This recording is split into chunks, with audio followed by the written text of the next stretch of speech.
Malam ini jam 9.30 malam nanti kami di Astro Awani akan bawakan program khas mengenai 10 tahun Lembah Lenggong jadi tapak warisan UNESCO. Dan penemuan tinggalan sejarah awal tamadun manusia seperti tulang rangka orang Perak ataupun Perak Man yang berusia lebih 11,000 tahun melayakkannya diiktiraf selain berjaya meletakkan Lenggong dalam Peta Arkeologi dan Pelancongan Dunia. Dan bersama saya untuk segmen ini, wartawan Astro Awani Israr Khalid ada bersama saya. Israr, mungkin boleh kongsikan sikit apa sebenarnya kisah program khas yang akan disiarkan malam nanti?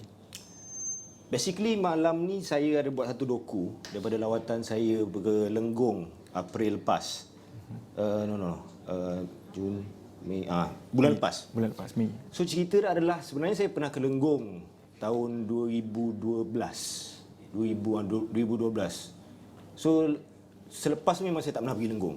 But this time, kali ini saya dibawa melalui trip yang diusahakan oleh Think City. Sebab selama ni, okey, Faris tahu kat Lenggong ada apa? Mungkin saya sendiri pun belum pernah sampai ke Sampai yang kita tahu kalau daripada pembacaan, tapak arkeologi, Perak Man. Betul. So Perak Man ni sebenarnya tahun ni, which is hari ini genap 10 tahun, Lenggong diiktiraf sebagai tapak warisan dunia UNESCO.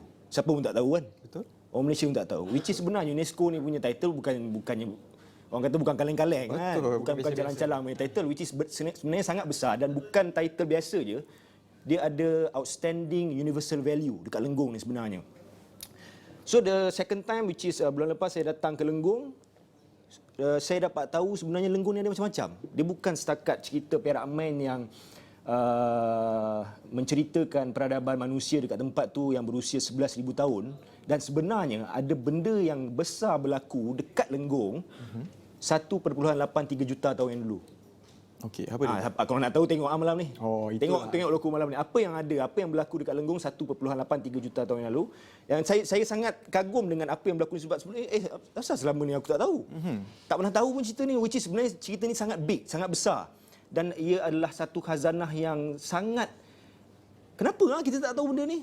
So saya ucapkan terima kasih kepada Think City kerana melalui effortnya daripada bajet 2002, mereka telah memperuntukkan 10 juta ringgit untuk program yang dipanggil Program Geran Pembangkit Ekonomi Budaya, di mana dia memberikan galakan ataupun insentif ataupun suntikan kepada penggiat-penggiat pelancongan di Lenggong ni untuk menaikkan value masing-masing untuk dijadikan sebagai arkeo pelancongan, untuk meningkatkan Lenggong sebagai arkeo pelancongan. Sebab selama ni kita tak tahu Lenggong ada apa. Macam saya sendiri pun last time saya pergi 2012, lepas tu nak pergi lagi Lenggong buat apa?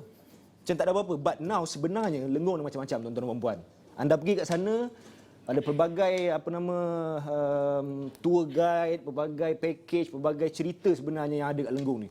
Dan dia bukan pasal pelancongan je, Faris. Sebenarnya bagi saya, pelancongan tu adalah kesan limpahan daripada apa yang ada di Lenggong. Dan yang paling penting sebenarnya bagi saya, seorang peminat sejarah dan history dengan heritage ni, warisan ni, cerita kat Lenggong ni boleh dikata tempat lain dah tak ada kat dunia ni. Bukan dah tak ada lah, rare. Lenggong adalah antara 27 lokasi yang dekat dunia yang ada pusat penempatan purba yang paling tua.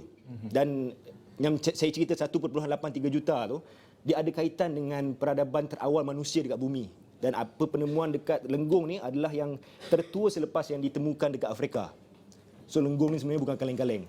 Sekarang punya bahasa lah, bukan kaleng-kaleng. Bukan biasa-biasa sebenarnya. Cerita dia sangat banyak, yang banyak lagi belum unfold, belum dibongkar dan diceritakan sebaik-baiknya kepada orang Malaysia, apatah lagi orang seluruh dunia. Dan juga Isra ada menyebut tadi, Isra adalah juga pencinta sejarah. Jadi kenapa agaknya Lenggong ini mungkin storynya ataupun kisahnya mungkin tenggelam. Mungkin suatu 10 tahun yang lepas mungkin nama Lenggong ni kita tahu. Seperti sekarang ni 10 tahun kemudiannya kurang diwar-warkan ataupun mendapat sambutan yang hangat.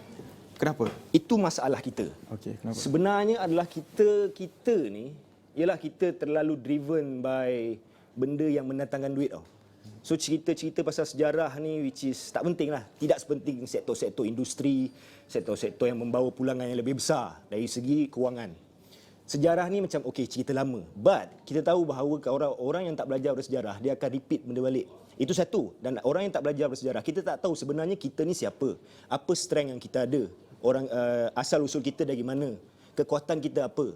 Dan daripada asas-asas mengetahui sejarah tu kita membina masa depan yang lebih kukuh sebagai sebuah bangsa yang mengenal diri dia dan bangsa yang sebenar-benarnya merdeka.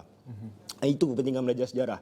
Dan kenapa kita tak belajar tak tahu pasal Lenggong ni, sebab itulah kita tidak diceritakan semua benda-benda ni, sebab yalah tak bawa duit, tak untung, tak boleh kaya lah cerita sejarah ni. So dia tak diceritakan lah.